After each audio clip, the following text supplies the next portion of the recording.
所谓白天做活人生意，晚上做死人生意，说的就是扎纸匠。那年我闲着在家没事，小叔就让我跟他学扎纸人。扎纸匠是属于四阴门里面最诡异的一行，而小叔是方圆百里出了名的扎纸匠。这天小叔说去相亲，让我老老实实在家扎一套纸人纸马。临走之前千叮咛万嘱咐我不要逞强给纸人画魂。画魂指的就是给纸人脸上画五官。小叔把所有的手艺都传授给我，可唯独给纸人画五官，每次都是小叔亲自上手。我起初以为他是担心我把纸人弄破，就应了一声知道了。小叔一走，我用绳子绑好骨架，又在骨架上刷好浆糊，最后再把纸包好。跟着小叔学习1年，我已经将扎纸人的速度远超于他，但他总说我干活毛糙不细致。等我把纸人衣服也画好，已经天黑了，看他还没回来，就想着这次相亲肯定有戏。我闲着无聊，就想趁着机会自己试试给纸人画五官。我自信自己看过小叔画这么多次，我能画出像真人一样。等全部弄完，我给小叔留个门，自己就先去睡了。睡到凌晨就听到门口有动静，可打开门，院子里并没有小叔的人影。我正想是不是家里遭贼，还没转过头就挨了一闷棍，我脑子瞬间懵了。我挣扎的想看清是谁打的我，站在我面前的是我白天扎的纸人，而且脸上带着诡异的笑容。我不敢置信地看着他双手举着一根棍子还要打我，我本能地抓起地上的镰刀朝他挥去。虽然他被划了很多伤口，但是纸人并没有停止动作。就在棍子要砸在我头上，我感觉到一股热浪扑过来，是小叔回来用火把纸人烧了。我刚要张口，小叔就打断我说他已经知道了，让我去把白天画的纸人纸马都拿出来烧了。小叔责备我不听话，说得亏是纸人，如果是纸马的话我已经被踩死了。原来画魂太像会让纸人产生灵性，而不像会让纸人有骨无魂也不行，所以需要自己能拿捏尺寸给纸人画魂。我就是白天把纸人画得太像，让它产生灵性，而且画也是要在焚烧前最后一刻才可以去画的。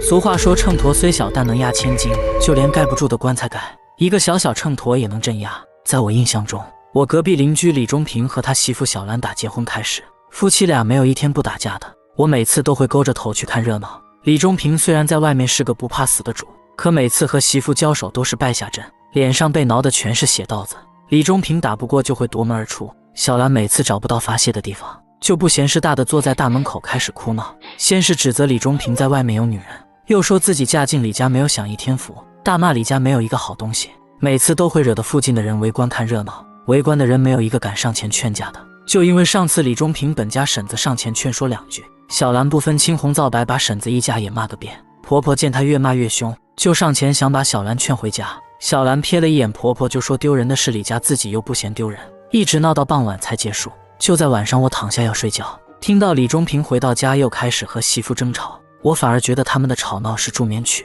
就在第2天吃早饭的时候，我妈紧张兮兮地跑过来跟我爸说李中平的媳妇死了。等我挤到他家，就看到小兰是上吊死的。李中平并没有很伤心，只是催促今天把人给埋了。在农村按照习俗必须是要人死第3天才入土的。当天下午李中平就掏了一笔钱请人下葬，而且一切从简。就在抬着棺材往坟地走，就听到棺材内有东西在踹棺材盖，几个人都面面相觑不敢说话。最终随着一路的折腾，棺材不甘重负的落了地。领头的也听过半路假死又活过来的人，就费力的把盖子掀开，几人瞬间就傻眼了。下棺时明明是紧闭双眼平躺着，现在怒睁着双眼，满脸怨气，而且手臂僵直，明显就是要诈尸。领头的赶紧把棺材盖回去，又令人回村去找一个秤砣过来。李中平被吓得魂不守舍的瘫坐在地，领头皱着眉让他说实话，人是怎么死的。李中平颤抖着身体就说是他自己想不开自杀的。领头人见他这样说，叹了一口气没再言语。而这时棺材里面的东西一直没消停，不停地顶撞棺材盖。等人把秤砣拿回来，领头接过秤砣，小心翼翼地放在棺材正上方，就听着棺材内的动静越来越小，就让人赶紧下葬。回去的路上，领头的好意提醒李中平，如果人不是自己吊死的，秤砣只能一时强行压制他的怒气。李中平听完脸色煞白。就在第2天，就发现李中平也以和小兰同样上吊的方式死了。有人就传疑小兰的性子不可能想不开自杀的，肯定是李中平趁他不注意把他勒死后，伪造小兰上吊的假象。至于李中平则是被小兰索命。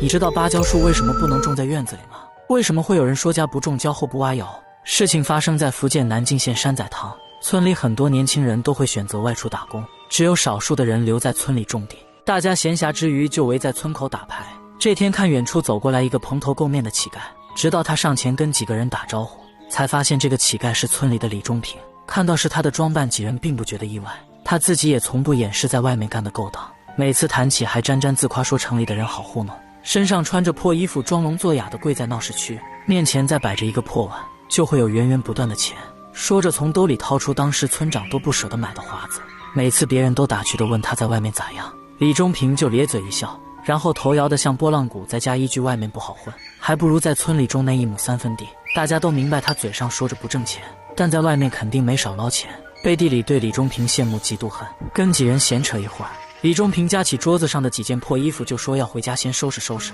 等闲下来请几人喝酒。临到家摘下头上的假头套，家里面现在就剩他自己，一人吃饱全家不饿。第二天一早，李中平就找几个村里的拆迁队，村里人听到动静都围了过来。前几年李中平是出了名的懒汉，就连吃饭都是问题，现在竟然有了闲钱盖新房子，而且李中平洋洋得意地说盖好房子就再娶个媳妇。这李中平才出去乞讨1年，现在摇身一变都成大款了，反而自己勤勤本本地干10几年，到头也盖不起一所房子。围观的人心里挺不是滋味的。等到傍晚，房子已经拆得差不多，看到院子里有一棵芭蕉树碍事，李中平就让拆迁队给砍了。可几个人相互对视了一下，都没有动手。由于李中平小时候是和他爸投奔到这里的，所以对一些风俗说法不是特别了解。拆迁队就给他解释，芭蕉树要是长在外面或者地里随便砍，但是一般种在院子里的芭蕉树都是用来镇鬼的。一听这话，李中平睁亮的光头就炸了锅。如果说这芭蕉树是镇鬼的，这不是转着弯的说他家里有鬼吗？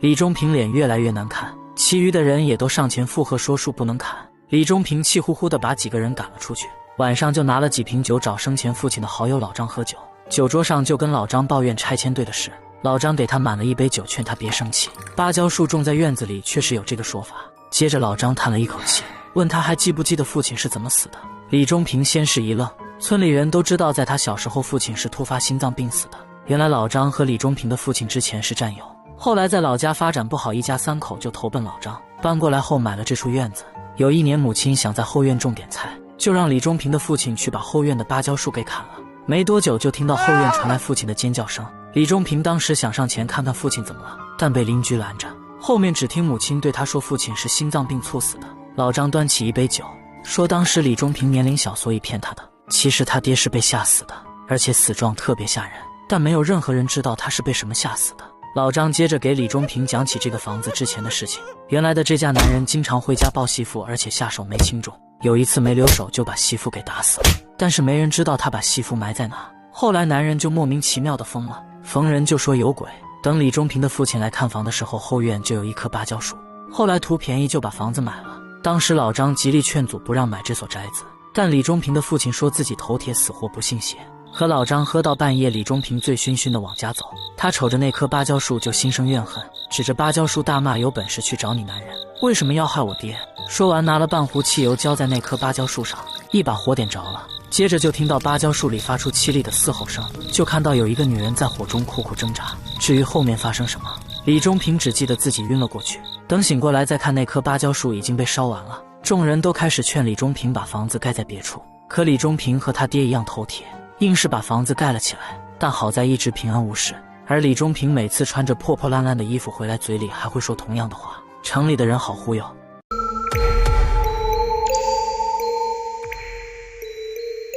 三兄弟为了10块钱在老爹的灵堂大打出手，等老爹下葬后没几天，3个儿子接连发生意外。事情发生在96年的辽宁锦州板石沟，村里的老李去世了，可老大不满原本几兄弟要平摊的费用，而自己要多拿出10块钱，在老人灵堂面前不顾颜面的大吵起来，看着几人都要动手。村里的孙老头看不下去了，就大骂几人为了小小的10块钱耽误自己爹的后事，同时劝赶紧找个风水宝地安葬，也好保佑几人发财。几个儿子听到这也停了下来，原本向来有分歧的兄弟，对于选坟地却出奇的一致，都想着为爹选个好风水，能够保佑子孙后代事业一帆风顺。3人找到村里最邪乎的刘瞎子，拿出凑的1万块钱，求他选一处庇佑后代子孙的坟地。刘瞎子一摸后肚，立马喜上眉梢，当即就应了下来，拍着胸脯保证一定找一处让子孙后代富裕的金钱脉。几人听了都眉开眼笑，似乎自己亲爹死了能让自己发财，也是一件喜事。然后刘瞎子就带着3人去山上选坟地，路上刘瞎子还不停地给自己脸上贴金，说这个山头是皇室发迹的起源。随后领着3人在山上逛了几个小时，最后选择一个山坡下的金钱脉，说是傍山面水把人埋在这里，钱比扫树叶都来得快，想着把老爹埋了自己就能发财。3兄弟没有一个不开心的，埋土实实在压抑不住心中的喜悦。好多人都看到几兄弟不仅没哭，而且从头到尾脸上都止不住的笑。可没几天老大就笑不出来了。这天老二媳妇着急忙慌地推开他家的门，进门就说老二死了。原来早上老二拿着电鱼的工具去河里电鱼，被发现的时候已经趴在水里死了。有人通知老二媳妇去收尸，虽然几兄弟平时不对付，但真出了事也不能不管。老大开着3轮就往河边赶，但路上开得快，正巧拐弯的时候迎面开过来一辆车。等老二媳妇醒过来，老大的身体已经被击扁了，而老三也不知道受到什么刺激，整天闲着没事就手里拿一把冥币撒。村里人都说这3兄弟是做了太多缺德事遭到的报应，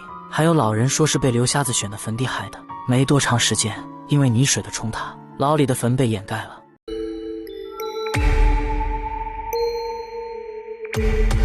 男人在殡仪馆偷死人的贵重物品，当晚不仅差点被冻死，而且嘴里一直念叨着自己错了。事情发生在08年江西吉安吉水县的殡仪馆。我发小李中平通过关系找了一份殡仪馆的高薪，可他和同事搭伙干活就像是没睡醒一样，再加上手脚不干净，几个同事也不愿意跟他走近。领导也一直想开除他，可碍于大多人都觉得在人生终点站上班晦气，一直招不到人，所以对他的懒散也是睁一只眼闭一只眼。可他每次收到意外死亡的消息，他会显得特别勤快，因为有一部分意外死亡的人还没接触到家属，身上自然会有一些贵重物品，他就看准这个时机去顺死人身上的贵重物品。李中平就让同事先去休息，说这点小事自己搞定就行，看同事走了就拉开装饰袋。对于这种事他屡试不爽，当看到今天死者脖子上的大金链子，他又动起了歪心思，一把将大金链子摘了下来，掂了一下，差不多有1斤重。正当他沾沾自喜，同事突然进来催促他赶紧走。李中平慌乱地将链子藏在身后。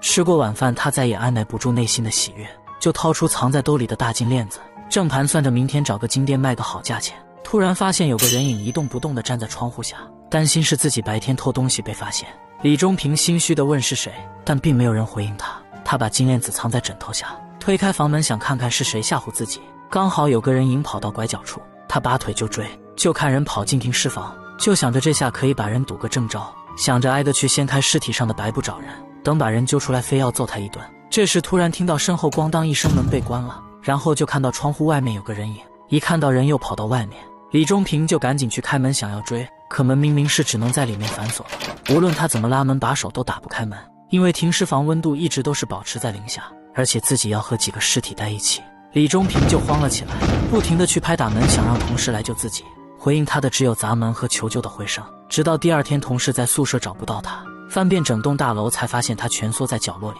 而且身上已经被冻得结霜，嘴里一直重复说着自己错了的话。等领导查明情况，认为李中平拿死者财物，可在他枕头下并没有找到他说的那条金链子。每次有人问起他这件事，他都说是他偷项链的那个人来找他索命。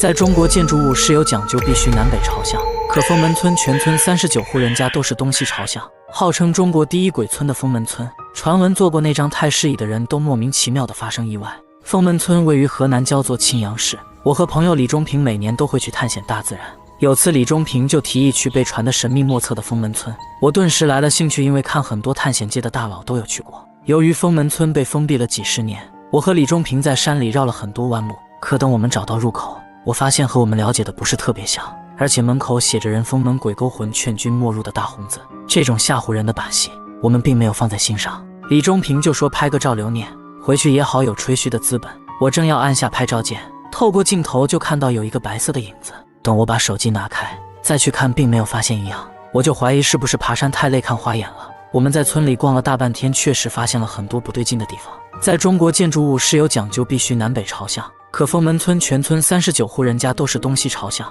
我和李中平推开一户大门，房间虽然显得破败，但是生活的物品都在。在房子转了几圈，并没有发现什么有邪乎的地方，我就催促他找个地方去扎帐篷。转过头就看到李中平在墙角里方便，而且刚好尿在一块牌位上。我皱了一下眉头，虽然早就没人住了，但总觉得不好。李中平则不以为然地说我小题大做，我也懒得理他那么多，就催促他快点。2人就在大街上搭了一个帐篷，我们晚上随便吃了一点就睡了，打算明天一早就离开村子。半夜等我冻醒，看旁边的床铺没人，起初以为他起夜方便，等几分钟也没见人影，我意识到不对劲，就起身满大街的找他。我这时突然想到他白天在别人屋里方便，等我迈进屋，就看到他蹲在白天方便的地方。我小声的喊了他几声，他没有任何回应。走近就看到他手不停的在擦拭白天那个牌位，而且手已经擦得流出了血。我正要把他拽起来，就听到身后那把太师椅有晃动的声音，转头就看到有个老头坐在太师椅上死死的盯着我们。